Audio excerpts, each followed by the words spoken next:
बिस्मिल्लाहिर्रहमानिर्रहीम। अस्सलाम वालेकुम नाज़रीन, इरफान हाशमी आपको अपने शो में लंदन से खुश आमदीद कहता हूँ। व्यूअर्स, आज पाकिस्तान डेमोक्रेटिक मूवमेंट का जलसा और उससे पहले बिलावल की तकरीर और उससे पहले शहबाज शरीफ के आंसू, कम से कम मैं देखकर जो कराची के हालात पर उन्होंने बहाए, कन्फ्यूज़ भी हूँ और मेरे समेत पाकिस्तान की आवाम भी कन्फ्यूज़ है। क्योंकि आज जो बातें हुई कराची के हालात को लेकर, ये सिर्फ 3 साल की कारकर्दगी नहीं है, बल्कि 14 साल की कारकर्दगी है। और नून लीग की तो 3 अदवार की कारकर्दगी है। और उससे पहले पाकिस्तान पीपल्स पार्टी की सारी सियासत ही सिंध की है। और अगर मैं ये कहूँ कि इनका जब से वजूद सियासत में सामने आया है, ये उस दिन की कारकर्दगी है जब से ये सिंध पर काबिज हैं। शहबाज शरीफ साहब की तकरीर जो कन्फ्यूजन का शिकार थी और चार्जशीट थी अपनी भी हुकूमत के ख़िलाफ़ माजी की और सिंध की हुकूमत के भी हवाले से, इस पर जाने से पहले मैं शहबाज शरीफ साहब ने जो आज आंसू बहाए वो आपके सामने रखता हूँ। और जो बातें वो वहाँ पर करते नज़र आए, ये बहुत ही इंटरेस्टिंग है। क्योंकि शहबाज शरीफ साहब ने आंसू बहाए हैं कराची के हालात को देखकर, उन्होंने आंसू बहाए हैं कराची में कचरे को देखकर, उन्होंने आंसू बहाए हैं कराची में सड़कें ना देखकर। तो ये सिचुएशन एक चार्जशीट है जो पाकिस्तान पीपल्स पार्टी के खिलाफ थी। लेकिन शहबाज शरीफ साहब ने नाम क्यों नहीं लिया? आपको याद रखना होगा कि शहबाज शरीफ साहब कभी भी जिक्र नहीं करेंगे पीपल्स पार्टी का डायरेक्टली, क्योंकि एक रोमांस चल रहा है बिलावल और शहबाज शरीफ के दरमियान। मरीम की जब बात आती है तो वो ये कहते हैं कि हम उन लोगों से बात करेंगे जो पार्लियामेंट के अंदर मौजूद हैं, और वो ताकतें यानी मरीम और नवाज शरीफ साहब जो पार्लियामेंट के बाहर हैं और नवाज शरीफ साहब जो मुल्क से बाहर हैं, हम उनसे बात नहीं करेंगे।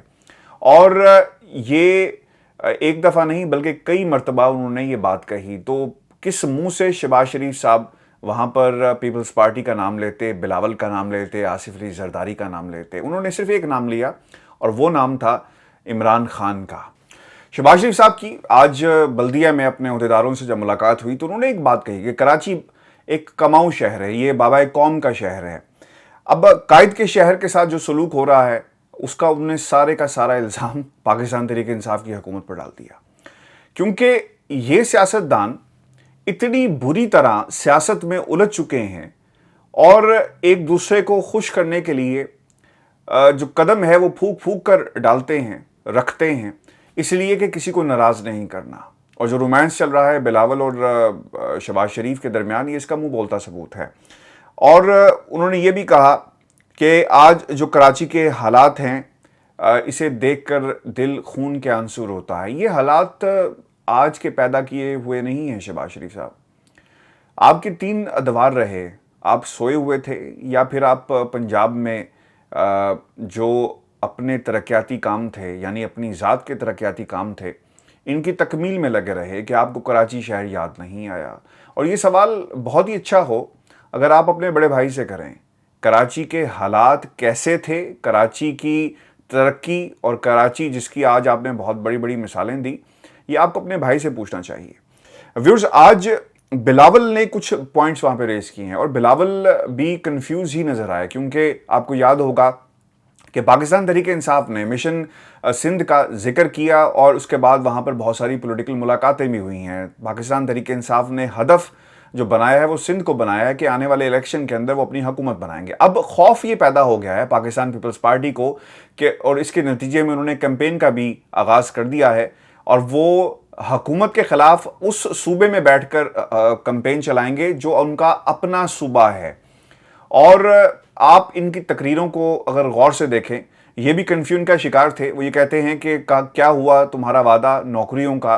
तो हमें याद रखना होगा कि पाकिस्तान पीपल्स पार्टी ने अपने दौर में जालों को रेगुलराइज किया। बहुत सारे जाले थे जिनको नौकरियां दी, जिसका तारीख ये भी गवाह है कि जब पाकिस्तान मुस्लिम लीग नून की हुकूमत आती है तो फिर इन जालों को यानी जितने भी इक़दामात उठाए गए नौकरियों के हवाले से इन्हें रिवर्स कर दिया जाता है।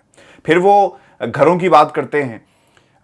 जब आपके लोग गंदे नाले के ऊपर कच्ची आबादियां बसाएंगे पैसे लेकर, कब्ज़ा माफिया जब भत्ते लेकर घर बनवाएगा तो हुकूमत और वफाक हरकत में आएगा। और फिर जब उन नालों से आबादियों को हटाया गया اور आपकी हुकूमत को पिछले 14 बरस में ये तौफीक नहीं हो सकी कि आप कराची के अवाम को उनका घर दे सकते हैं, पानी दे सकते हैं। पानी के हवाले से भी आज आपने एक इल्ज़ाम लगाया, और ये इल्ज़ाम ये था कि कराची पानी से महरूम है। अरसा यानी वो इदारा जो पानी की तकसीम का ज़िम्मेदार है, और वो पहले ही कह चुका है, अपना मौक़िफ़ दे चुका है कि सिंध को उसके हिस्से का पानी मिल चुका है। और जहाँ तक साफ़ पीने के पानी का ताल्लुक़ है, तो ये भी ज़िम्मेदारी आपकी हुकूमत की थी जो आपने कभी पूरी नहीं की। इन 14 बरसों में सिर्फ आप इक़्तिदार में आते हैं और चले जाते हैं, और फिर इक़्तिदार में आने से पहले आवाम से वादे करते हैं, बिल्कुल उसी तरह जिस तरह आज आपने लोगों को मोबिलाइज़ करने की कोशिश की।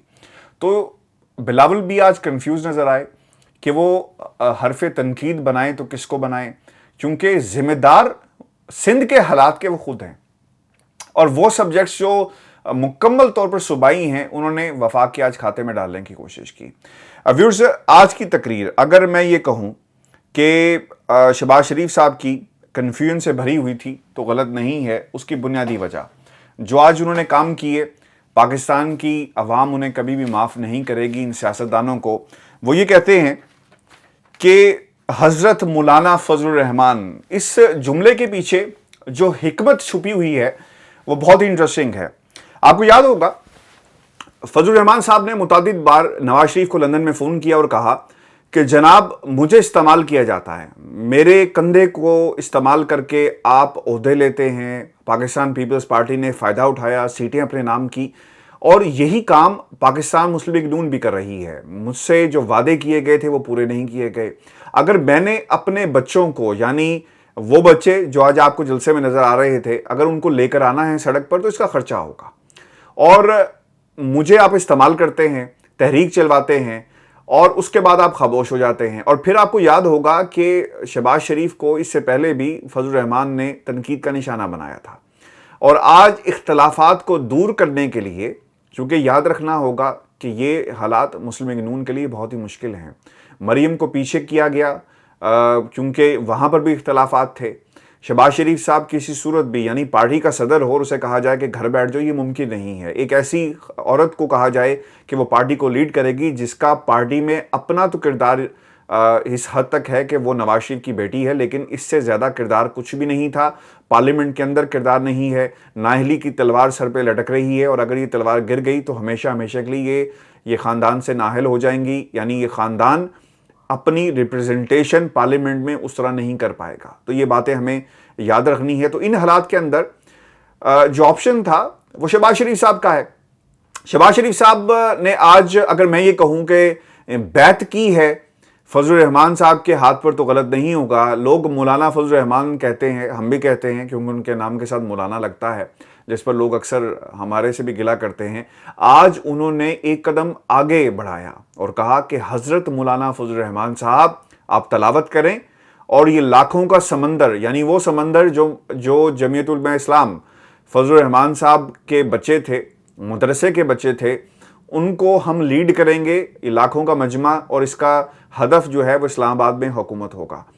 व्यूअर्स, कन्फ्यूजन इतनी है इस जमात के अंदर, पाकिस्तान मुस्लिम लीग नून के अंदर, कि लीड कौन करेगा। इनके लीडर्स भी कंफ्यूज हैं कि किसको ये बगावत का अलम दिया जाए, कि कौन लीड करेगा इस हुकूमत के खिलाफ, कैसे इस अपोजिशन के इस मुर्दा जिस्म के अंदर जान डाली जाए। जहां तक पार्टी के अंदरूनी इख्तलाफात हैं वो आपके सामने हैं, दो कैंप कैसे बन गए। और फिर पीडीएम के अंदर भी इख्तलाफात हैं कि तमाम जमातें जो स्टेज सेट करती हैं उनका, यानी छोटी जमातों का बड़ी जमातों से गिला है कि वो फ़ायदा उठाती हैं और साइड पे होती हैं। मौलाना फजलुर रहमान पीपल्स पार्टी के बारे में ये कहते हैं, और ये पाकिस्तान मुस्लिम लीग नून के बारे में भी वो ये कह चुके हैं। तो अब कन्फ्यूजन इस हद तक आगे बढ़ चुकी है कि आज जो तकरीर की गई शहबाज शरीफ की जानिब से, वो भी कन्फ्यूजन का शिकार इसलिए थी। उन्होंने एक बात कही कि जो लोग कराची को छोड़ गए थे अब वो वापस आ रहे हैं। अब सवाल ये पैदा होता है कि वो क्रेडिट दे रहे थे अपनी हुकूमत को या पाकिस्तान पीपल्स पार्टी की हुकूमत को, क्योंकि सिंध में हमेशा से पाकिस्तान पीपल्स पार्टी का कंट्रोल रहा, और या फिर वो पाकिस्तान तहरीक इंसाफ की बड़ाई कर रहे थे कि लोग जो माजी में चले गए, यानी इनके दौर में चले गए, अब वो वापस आ गए हैं। تو یہ بھی کنفیوژن کا شکار ایک جملہ جو انہوں نے وہاں پر کہا، اور پھر انہوں نے یہ بھی کہا کہ کراچی کی روشنیاں بحال ہو گئی ہیں۔ اگر یہ تنقید تھی پاکستان تحریک انصاف کی حکومت پر، یا پھر یہ تنقید تھی پاکستان پیپلز پارٹی کی، یا یہ کریڈٹ لینا چاہ رہے تھے، یہاں بھی کنفیوژن کا شکار ہیں شہباز شریف صاحب۔ پھر وہ یہ کہتے ہیں کہ صنعتیں چل رہی ہیں لیکن بجلی نہیں ہے۔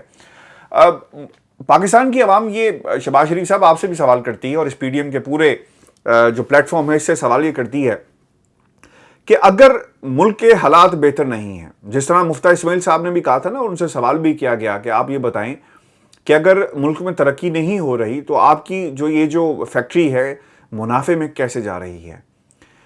تو یہی حال ہے شہباز شریف صاحب کی اس تقریر کا بھی۔ اگر صنعتیں چل رہی ہیں تو اس کا مطلب یہ ہے کہ پاکستان میں ترقی ہو رہی ہے، اور وہ سبجیکٹس جو وفاقی سبجیکٹس ہیں، آپ نے اس تقریر کے اندر بہت زیادہ کنفیوژن کریٹ کی، اور وہ ترقی جس کا ذمہ دار وفاق ہے، یا وہ مسائل جس کا ذمہ دار سندھ حکومت ہے، بلاول بھٹو کی حکومت ہے سندھ کے اندر، آپ نے وہ مسائل بھی وفاق کے کھاتے میں آج ڈال دیے۔ ویورز پھر وہ یہ کہتے ہیں، اور اس پر مجھے بڑی حیرانگی اس لیے بھی ہوئی چونکہ پاکستان کی عوام اور خصوصاً پنجاب کی عوام، اور وہ لوگ جنہیں کبھی بھی حصہ نہیں مل سکا، جنہیں کبھی بھی ترقی نہیں مل سکی، جنہیں کبھی تعلیم نہیں مل سکی، جنہیں کبھی روٹی کپڑا مکان کا نعرہ تو ملا لیکن یہ سب کچھ نہیں ملا، وہ بھی یہ پوچھ رہے ہیں کہ 350 کنال میں رہنے والا عمران خان پاکستان کی عوام کو ریاست مدینہ کا درس دیتا ہے، تو خدارا آپ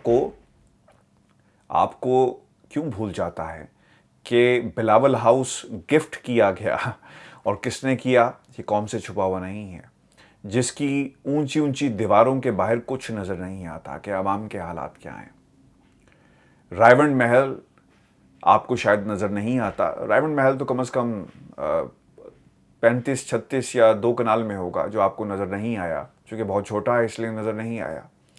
وہاں سے بیٹھنے والے لوگ پاکستان کی عوام کو کس قسم کا درس دے رہے ہیں۔